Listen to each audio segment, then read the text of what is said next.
Hello students, आप सभी का सृष्टि सक्सेस क्लासेज में एक बार फिर से स्वागत है। आज हम आपके लिए क्लास 10th मैथ का प्रश्नावली 3.3 लेकर आया हूँ। चैप्टर हमारा है दो चर वाले रैखिक समीकरण का युग्म। प्रश्नावली 3.3 लेकर आया हूँ। आज मैं इसका फर्स्ट क्वेश्चन कराऊंगा। इसके पहले वीडियो में मैंने वहाँ पर आपको प्रतिस्थापन विधि और विलोपन विधि अच्छे से समझाया था कि प्रतिस्थापन विधि और विलोपन विधि क्या होती हैं। तो मेथड आपको समझ आ गया हो गया। अब आइए हम इस प्रश्नावली का फर्स्ट क्वेश्चन सॉल्व करते हैं। क्वेश्चन क्या है, निम्न रैखिक समीकरण युग्म को प्रतिस्थापन विधि से हल कीजिए। ये इतने सारे क्वेश्चन हैं, मतलब फर्स्ट क्वेश्चन में ही ये 6 टाइप के क्वेश्चन हैं और इन सभी क्वेश्चनस को आपको प्रतिस्थापन विधि से सॉल्व करना है। मतलब इसमें एक्स और वाई का जो मान आपको फाइंड आउट करना है, ज्ञात करना है, वो आपको प्रतिस्थापन विधि से हल करना है। तो प्रतिस्थापन विधि हमने आपको समझा दी है। अब ये 6 क्वेश्चन हैं तो मैं सारे क्वेश्चन ही लगाऊंगा। मैं इसमें से केवल 2 क्वेश्चन लगाऊंगा, बाकी के क्वेश्चन वो तुम लगाओगे, तुम्हारे लिए होमवर्क हो जाएंगे। तो मैं कोई 2 क्वेश्चन उठा लेता हूँ, उनको सॉल्व करता हूँ, बाकी आप लोग को लगाइए, ठीक, क्योंकि मैंने मेथड तो समझा ही दिया है। चलिए मैं कोई क्वेश्चन उठा लेता हूँ। चलिए मैं ये क्वेश्चन उठा लेता हूँ, क्वेश्चन नंबर दूसरा उठा लेता हूँ। क्वेश्चन हमारा क्या है, ये है s माइनस का t इक्वल टू में 3। इसको समीकरण फर्स्ट मान लेंगे। और दूसरा हमारा है s/3 प्लस का t/2 इक्वल टू में 6। आपको इसको क्या करना है, रैखिक समीकरण के रूप में कन्वर्ट करने के लिए आपको क्या करना है, इसको सिंप्लीफाई करना है। इसकी इधर तीसरा मल्टीप्लाई, इसकी इधर तीसरा, फिर हर से मल्टीप्लाई कर। तो s2 की s से तो क्या आ जाएगा 2s, और 3 की t से तो क्या आ जाएगा प्लस का 3t, और 3 दूना 6 और इक्वल टू में 6, और 6 की इधर तीसरा मल्टीप्लाई तो 6 रंग 36, यानी 2x plus 3y 3t 2s है, सॉरी यहाँ पर s है, और इक्वल टू 6 रंग 36। इसको समीकरण सेकंड मान लें। आई होप आपको ये समीकरण सॉल्व करना आ गया होगा। चलिए अब प्रतिस्थापन विधि क्या कहती थी कि समीकरण 1 या समीकरण 2 से किसी एक चर का आपको मान निकालना है। तो अगर समीकरण 1 से एक चर का मान लो, अगर t का निकालते हो तो समीकरण 2 में t की जगह उसका मान पुट करोगे। अगर s का मान निकालोगे 1 से तो समीकरण 2 में s की जगह पुट करना पड़ेगा। यदि मान लिया जाए समीकरण 2 से अगर आप s निकालते हो, s का मान निकालते हो, तो समीकरण 1 में s की जगह रखना पड़ेगा। या फिर मान लिया समीकरण 2 से t का निकालोगे तो समीकरण 1 में तुम्हें t की जगह पर रखना पड़ेगा। तो बेसिकली आपको समीकरण 1 या समीकरण 2 से आपको किसी एक चर का मान निकालना है। फर्स्ट निकालोगे तो सेकंड में रखोगे, और सेकंड से निकालोगे तो फर्स्ट में रखोगे। तो चलिए मैं समीकरण फर्स्ट से मैं s का मान निकालता हूँ, इसका s का। तो लिखेंगे समीकरण 1 से अब देखो 1 से ये प्लस का t है, माइनस का t इधर कहाँ जाएगा प्लस में, तो ये हो जाएगा s, इधर क्या बचेगा s, इधर हो जाएगा 3, और ये माइनस का इधर क्या आ गया प्लस का t। अब इसी s के मान को समीकरण 2 में s की जगह रखेंगे। 1 से निकाला है s में रखेंगे, 2 में रखेंगे, इसको समीकरण थर्ड मान लेंगे। तो यहाँ लिखेंगे s का मान समीकरण 2 में रखने पर, तो रखिए समीकरण 2 में s की जगह पर। तो ये 2 इंटू में s का मान कितना है 3 प्लस t, तो 3 प्लस का t, और प्लस में क्या लिखा है 3t इक्वल टू में 36 मतलब 36। अब इधर 2 के अंदर मल्टीप्लाई करें तो 2 3 6 प्लस 2 की t से होता जाएगा 2t और प्लस का यह जाएगा 3t इक्वल टू में 36। ये प्लस इधर कहाँ जाएगा माइनस में, और ये t और ये t जुड़ जाएगा, यानी 3t और 2t हो जाएगा 5t। इधर हो जाएगा 36 माइनस, क्योंकि प्लस है, इधर कहाँ जाएगा माइनस में 6, ये हो जाएगा 5t, और 36 में से 6 गया 30, और 5 कम 5 छक्का 30, यानी t की वैल्यू कितनी आ गई, t की वैल्यू हमारी आ गई 6। t की वैल्यू कितनी आ गई 6। तो ये हमारा t का मान आ गया। अब इसी t के मान को जो हमने समीकरण थर्ड बनाई थी उसमें रख देंगे तो हमें डायरेक्ट s का मान मिल जाएगा, डायरेक्ट x का मान। आप चाहे तो 1 या 2 में भी रख सकते हो, कोई दिक्कत नहीं है, लेकिन जो हमने t समीकरण थर्ड बनाई उसमें रखने से हमें डायरेक्टली उसी s का मान निकल आएगा। बात समझो, इसलिए हम t का मान समीकरण 2 में रखेंगे। तो लिखेंगे t का मान समीकरण थर्ड में रखने पर, तो समीकरण थर्ड में रखिए। तो यहाँ समीकरण थर्ड में t की जगह पर, तो ये हो जाएगा s equal to 3 plus t, और टी का मान कितना है 6, तो यहाँ देंगे 6, तो 3 और 2 6 और 3 9, यानी एस का मान कितना आ गया 9, एस का मान कितना आ गया 9। तो ये हमने सेकंड क्वेश्चन को प्रतिस्थापन विधि से सॉल्व कर दिया, जिसमें टी का मान कितना आया हमारा वो आया 6 है, और एस का मान कितना है 9। आई होप आपको क्वेश्चन समझ आ गया होगा। चलिए मैं एक और क्वेश्चन सॉल्व कर देता हूँ, उसको मैं यहाँ सॉल्व कर देता हूँ। एक और क्वेश्चन उठा लेता हूँ कोई मैं, चलिए मैं इसमें क्वेश्चन नंबर 5 को उठा लेता हूँ, पॉइंट वाले को। तो क्वेश्चन नंबर 5 देखिए क्या हमारा है, 4 0.2x और प्लस का 0.3 प्लस का 0.3 y इक्वल टू में 1.3, इसको समीकरण फर्स्ट मान लेंगे। और दूसरी हमारी समीकरण क्या है 0.4x प्लस का 0.5y इक्वल टू 2.3, इसको समीकरण सेकंड मान लेंगे। तो चलिए इसमें भी वही करते हैं, इसमें भी दो चर हमारे x और y हैं, तो इसमें भी वही करेंगे। हमें इसको सॉल्व करना है प्रतिस्थापन विधि से, प्रतिस्थापन विधि से। तो इसमें भी वही करेंगे, या तो समीकरण 1 से या तो समीकरण 2 से किसी एक चर का मान निकालेंगे। अगर समीकरण 2 से किसी चर का निकालेंगे तो उसी चर का मान समीकरण सेकंड में तुम्हें उसी चर की जगह पर पुट करना है। तो चलिए किसी एक का मान निकालते हैं। तो यहाँ लिखते हैं समीकरण 1 से, हम समीकरण 1 से ही निकालेंगे, तो लिखेंगे समीकरण 1 से। चलिए समीकरण 1 से हम किसका मान निकालना चाहते हैं, हम निकालेंगे x का मान। किसका? x का मान। तो अगर x को निकालोगे, x वाले टर्म को यही रखना, बाकी सबको उधर पक्षांतर कर दीजिए, तो हो जाएगा 0.2x इक्वल टू ये 0.3y, इधर प्लस इधर कहाँ जाएगा माइनस में, तो हो जाएगा 1.3 और माइनस का 0.3y।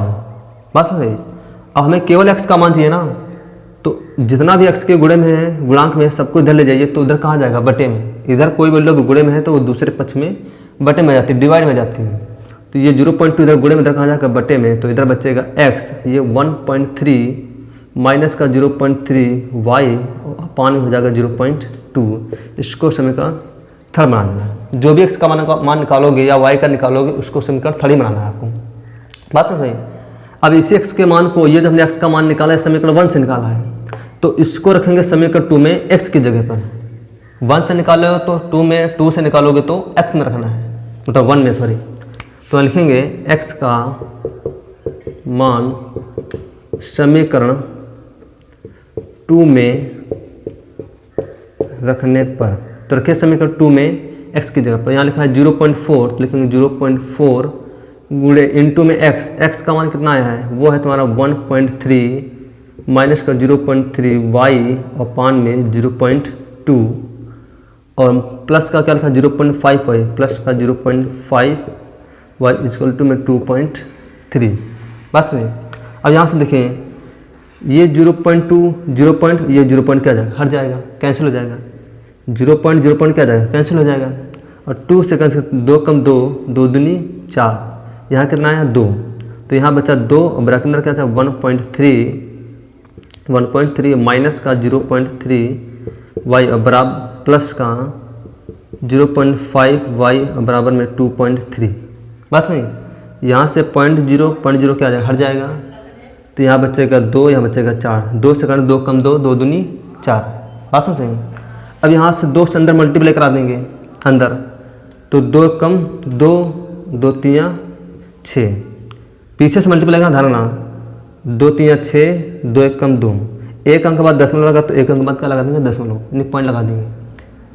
तो ये हमारा क्या था, ये हाँ मल्टीप्लाई हो गया माइनस। अब 2 इससे मल्टीप्लाई करिए, तो 2 3 6 और 2 0 0। अब एक अंक बाद दशमलव लगा, तो एक अंक बाद क्या लगा दीजिए, दशमलव लगा दीजिए, यानी पॉइंट इंटू में क्या हो गया y बराबर, सॉरी प्लस में 0.5y इक्वल टू में 2.3। अब ये इधर प्लस इधर कहाँ जाएगा, माइनस में। अब ये प्लस माइनस में, ये प्लस में तो घट जाएगा। तो यहाँ देखिए ये हमारा कितना हो गया 0.6। तो देखो माइनस के 0.6 में से अब ऐसे घटाइए 0.6 और फिर 0.5, तो यहाँ हो जाएगा 0 पर नीचे पॉइंट और 6 में से 5 गया 1, यानी 0.1। तो इसको इससे घटाओगे, क्योंकि ये माइनस ये प्लस तो घट जाएगा, तो 0.1 और इंटू में हो जाएगा y। और ये प्लस की संख्या ज़्यादा, माइनस की संख्या क्या है कम, सॉरी माइनस की संख्या ज़्यादा है, प्लस की संख्या कम है, इसलिए चिन्ह कैसा आएगा माइनस। और ये इधर प्लस इधर कहाँ जाएगा माइनस में, तो इधर बचेगा 2.3 2.3 माइनस का 2.6। अब इसको भी यहाँ घटा के देखिए तो 2.3 और घटाना किससे है 2.6 से, तो अब घटेगा तो है नहीं, तो ज़्यादा में से घटाओगे यानी 6 में से 3 गया 3 और 2 में से 2 गया कुछ नहीं, 0.3 आया 0.3। अब ये माइनस की संख्या ज़्यादा है इसलिए चिन्ह कैसा आएगा माइनस, इसलिए माइनस का 0.1 y इक्वल टू में 0.3 माइनस का, क्योंकि माइनस की संख्या क्या है ज़्यादा।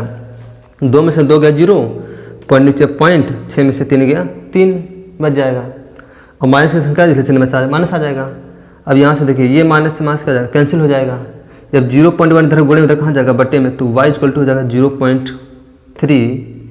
0.3 और ये 0.1 इधर गुणे में था ना, इधर कहाँ जाएगा बट्टे में, तो 0.1 और पॉइंट 0.0 क्या है कैंसिल हो जाएगा, 0.0 क्या है कैंसिल हो जाएगा। अब 3/1, अब आपको पता है कि हर में एक लिखा नहीं जाता है, तो यानी y की वैल्यू कितनी आ जाएगी 3, यानी 1 को अगर 3 से भाग करोगे तो 3 ही आएगा, या फिर आप ऐसा कह लीजिए कि हर में एक लिखा नहीं जाता है, तो आंसर कितना आ गया 3, यानी y का मान कितना आ गया 3।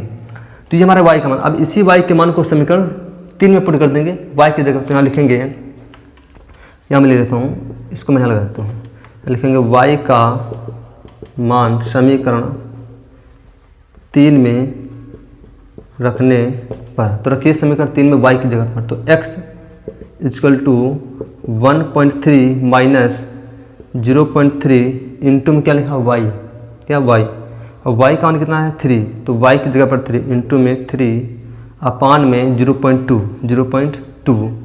x इक्वल टू, सॉल्व करिए इसको, तो ये 1.3, अब 3 की से गुणा कर 3 तिया 9 माइनस का, और ये 0, 3 तिया 9 3 0 0, एक संख्या दशमलव लगा तो एक संख्या क्या लगा दशमलव, बात समझे। अब बटन कितना लिखा है 0.2। अब यार 1.3 में से आपको 0.9 माइनस करना है, तो 1.3 में से 0.9 आपको क्या करना है माइनस, यानी पॉइंट नीचे पॉइंट रखना है, अंक के नीचे अंक रखना है, संख्या नीचे संख्या, पॉइंट नीचे पॉइंट रखना है। तो घटाइए यहाँ से, इसमें लेंगे हासिल 13 में से 9 गया 4, तो यहाँ तो कुछ नहीं बचेगा क्योंकि हासिल ले लिया, तो यहाँ क्या बचा 0, तो 0 में से 0 गया कुछ नहीं, यानी 0.4। तो यहाँ जब घटाओगे 1.3 में से 0.9 घटाओगे तो बचेगा 0.4, यानी x इक्वल टू हो जाएगा 0.4 बटे में 0.2, और पॉइंट 0 पॉइंट क्या जाएगा कैंसिल हो जाएगा, और 2 कम 2 2 दूनी 4, यानी x की वैल्यू कितनी आ गई, x की वैल्यू आ गई हमारी 2। आई होप आपको ये प्रतिस्थापन विधि पूर्ण रूप से समझ आ चुकी होगी कि प्रतिस्थापन विधि को हम कैसे सॉल्व करते हैं, या फिर प्रतिस्थापन विधि से कैसे x और y का मान हम फाइंड आउट करते हैं। तो इसके पहले मैंने वीडियो में एक क्वेश्चन समझाया था, और यहाँ पे मैंने 2 क्वेश्चन समझा दिए हैं, तो बाकी क्वेश्चन ये बच्चे हैं, ये आप लोग तुम्हारे लिए होमवर्क हैं। अगर ये क्वेश्चन आपसे नहीं सॉल्व होते हैं तो कमेंट बॉक्स में जरूर लिखना कि मुझे क्वेश्चन नहीं समझ आया है। बाकी मैंने क्वेश्चन समझा दिया, उम्मीद है आपको ये पूरा कॉन्सेप्ट समझ आ चुका होगा। अगर समझ आ गया तो मैं हट जाता हूँ, स्क्रीन शॉट लीजिए, फिर मैं नेक्स्ट क्वेश्चन समझाता हूँ। चलिए अब मैं इसी प्रश्नावली 3.3 का सेकंड क्वेश्चन समझाता हूँ। देखिए सेकंड क्वेश्चन क्या कह रहा है, कह रहा 2x + 3y = 11 और 2x माइनस 4y = -24 को हल कीजिए और इसमें m का वह मान ज्ञात कीजिए जिसके लिए y = mx + 3 हो। एक मिनट में लिख लेता हूँ, क्वेश्चन और सही है कि नहीं, ठीक है, ये -24 ही है। हाँ तो देखिए ये 2 समीकरण, देखो ये समीकरण क्या है, ये हमारा एक रैखिक समीकरण है। कैसी है, रैखिक समीकरण। और ये y = जो mx + 3 दिया गया ना, mx + 3, ये भी हमारा क्या है, रैखिक समीकरण है। तो इन दोनों को जब समीकरणों को सॉल्व करोगे तो इसके हम आपको बताए थे, हर एक समीकरण जब सॉल्व करोगे ग्राफ पर प्लॉट करोगे तो उससे 2 हल मिलेंगे, और वो जितने भी हल होंगे वो इस रैखिक समीकरण के ऊपर ही स्थित होंगे, इसके ऊपर ही स्थित होंगे। इसलिए आपको क्या करना है, क्योंकि ये भी एक रैखिक समीकरण है और ये भी क्या है, एक रैखिक समीकरण ही है, तो जो इसके हल होंगे वो इस रैखिक समीकरण के ऊपर ही, इसके जो बिंदु आएंगे वो इसी के ही ऊपर स्थित होंगे ग्राफ में अगर प्लॉट करोगे तो वैसे ही आपको क्या करना है, इन समीकरणों को आपको सॉल्व करना है। यहाँ से x और y का मान फाइंड आउट करना है, उसी मान को आपको इसमें पुट कर देना है, तो यहाँ से हमें m का मान मिल जाएगा। चलिए मैं लगा के दिखाता हूँ। लगाना कैसे, प्रतिस्थापन विधि से। x और y का जो मान निकालना है वो प्रतिस्थापन विधि से, क्योंकि अभी मैं प्रतिस्थापन विधि ही पढ़ रहा हूँ। ये पूरी चैप्टर आपको ये प्रश्नावली 3.3 प्रतिस्थापन विधि से ही लगानी है आपको। तो चलिए उतारते हैं क्वेश्चन। ये हो जाएगा 2x + 3y = में 11 समीकरण फर्स्ट मान लेंगे, बराबर में 11 समीकरण फर्स्ट, और ये हो जाएगा 2x माइनस का 4y बराबर माइनस का 24 समीकरण सेकेंड। तो समीकरण 1 और समीकरण 2 से किसी एक चर का मान निकालेंगे। तो हम क्या करेंगे, समीकरण 1 से x का मान निकालेंगे। किसका? x का। तो यहाँ लिखेंगे समीकरण 1 से, समीकरण 1 से किसी एक चर का हो तो हम x का मान निकालते हैं। तो x का निकालोगे तो 2x ही रहेगा, बाकी सबको जब पचांतर करिए तो 3y इधर प्लस है, इधर कहाँ जाएगा माइनस में, तो हो जाएगा 11, ये माइनस का 3y। x का मान निकाल तो जितना भी गुणांक है सबको इधर भेजिए, तो ये गुणे में इधर कहाँ जाएगा बटे में, तो इधर क्या हो जाएगा x, और ये 11 माइनस का 3y बटे में 2। इसको समीकरण थर्ड मानना। अब इसी x के मान को समीकरण, क्योंकि 1 से निकाले हो x का मान, तो समीकरण 2 में तुम्हें x की जगह पर रखना है x का मान। तो लिखेंगे समीकरण 2 में x का मान रखने पर, तो रखिए समीकरण 2 में x की जगह पर, तो ये हो जाएगा 2 इंटू में x का मान कितना है, वो है 11 माइनस का 3y बटे में 2, और माइनस का 4y बराबर माइनस का 24, और ये 2 से 2 क्या जाएगा, कैंसिल हो जाएगा, मतलब कट जाएगा। तो इधर क्या जाएगा 11 माइनस का 3y, और ये माइनस का 4y बराबर माइनस का 24। ये 11 इधर कहाँ है प्लस में, इधर कहाँ जाएगा माइनस में, तो ये माइनस का 3y, ये माइनस का 4y, तो माइनस का 7y। आपको पता है जब दोनों चिन्ह समान होते हैं तो संख्याएं जुड़ जाती हैं, पर चिन्ह वही रहता है। अगर प्लस है तो प्लस का रहेगा, माइनस है तो माइनस का। अगर दोनों चिन्ह समान हैं तो यहाँ भी माइनस का 3y, यहाँ भी माइनस का 4y, तो 4 और 3 7, लेकिन माइनस का 7y, और ये प्लस इधर कहाँ जाएगा माइनस में, तो ये माइनस का 24, ये माइनस का 11, ये माइनस का 7y। अब देखो ये भी माइनस, ये भी माइनस, तो संख्या जुड़ेंगी पर चिन्ह माइनस रहेगा। तो 11 और 24 कितना आ जाएगा, ये हो जाएगा 35 माइनस का 35, और ये माइनस माइनस का कैंसिल हो जाएगा, 7 कम 7, 7 बचे 35, यानी y का मान कितना आ गया, y का मान आ गया 5। तो ये हमारा y का मान आ गया। अब इसी y के मान को समीकरण 3 में रख देंगे y की जगह पर। तो यहाँ लिखेंगे, मैं इधर करता हूँ, लिखेंगे y का मान, 1 मिनट, चलिए अब यहाँ से लिखेंगे y का मान समीकरण 3 में रखने पर, 3 में रखने पर। तो यहाँ से जो हमने y का मान निकाला है 5, इसको समीकरण 3 में रखेंगे y की जगह पर। तो यहाँ क्या बचा x इक्वल टू 11 माइनस का 3 और गुणे में y, और y का मान कितना है 5, तो गुणे में लिख देंगे 5। अब बटन में क्या लिखा है 2, तो x इक्वल टू 11 माइनस 3 15 बटे में 2। अब यहाँ घटाइए, 15 में से 11 गया 4। अब माइनस की संख्या ज़्यादा है इसलिए चिन्ह कैसे आएगा, माइनस बटे में 2, 2 कम 2, 2 दूनी 4, ये माइनस ले माइनस का 2, यानी x का मान आ गया माइनस का 2। तो ये x का मान मिल गया।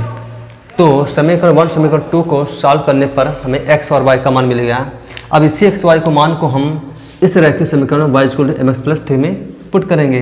तो लिखेंगे समीकरण y equal to mx plus 3। अब यहाँ पर x और y का मान पुट करेंगे, तो यहाँ लिखेंगे y, तो y का मान कितना आता 5, तो y की जगह पर 5 इक्वल टू m इंटू में x का मान कितना माइनस का 2 प्लस 3, और ये प्लस इधर कहाँ जाएगा माइनस में, तो ये 5 माइनस का 3 बराबर में m गुणे माइनस का 2, प्लस इधर कहाँ गया माइनस में। अब 5 में से 3 गया 2, और ये हो जाएगा m गुणे माइनस का 2। अब यहाँ से ये माइनस का 2 इधर गुणे में इधर कहाँ जाएगा बटे में, तो इधर क्या बचेगा m, इधर बच गया m, ये गुणे में इधर कहाँ गया बटे में, तो 2 बटे माइनस का 2, 2 कम 2, 2 कम, तो यानी माइनस का 1 बच गया। भाई 2 से 2 कट गया तो बचा गया 1, और ये माइनस आंसर कैसा आएगा माइनस का आएगा, यानी m इक्वल टू हो जाएगा माइनस का 1। तो ये हमारा m का मान हो गया। आई होप आपको ये क्वेश्चन समझ आ गया होगा। अगर आ गया है तो मैं हट जाता हूँ, स्क्रीनशॉट ले लीजिए, फिर मैं नेक्स्ट क्वेश्चन समझ जाता हूँ। चलिए आज के इतने ही क्वेश्चन, बाकी जो स्पेशलाइज क्वेश्चन हैं वो मैं नेक्स्ट वीडियो में समझाऊंगा। तो उम्मीद है आपको ये क्वेश्चन समझ आए होंगे। अगर आपको ये क्वेश्चन समझ आया है तो प्लीज़ इस वीडियो को अपने दोस्तों ग्रुप में शेयर कीजिए। साथ ही साथ अगर आप मेरे चैनल पर पहली बार आए हैं तो प्लीज़ चैनल को सब्सक्राइब जरूर कर लीजिए। Thank for watching my videos.